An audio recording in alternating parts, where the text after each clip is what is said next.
যখন মনে হয় আল্লাহ তোমায় শোনেন না, যখন মনে হয় তোমার দোয়া আকাশে পৌঁছায় না, যখন মনে হয় তুমি যত চাইছ সব কিছুই যেন উল্টো দিকে চলে যাচ্ছে, জানো, এই অনুভূতি শুধুই তোমার না।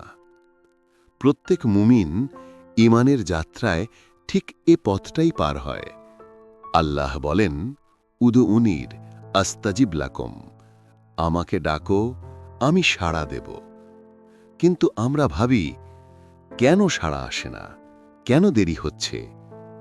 মনে রেখো, আল্লাহ কখনোই তোমার দোয়া ফিরিয়ে দেন না।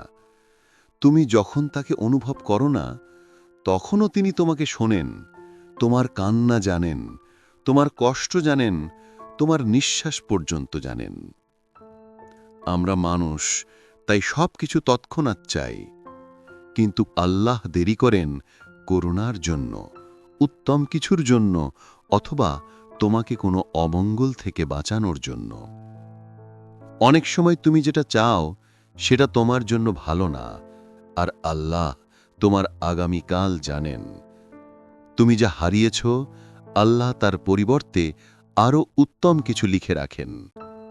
মনে রেখো, সবচেয়ে কঠিন পরীক্ষা আল্লাহ দেন তাদেরকেই যাদের তিনি ভালোবাসেন।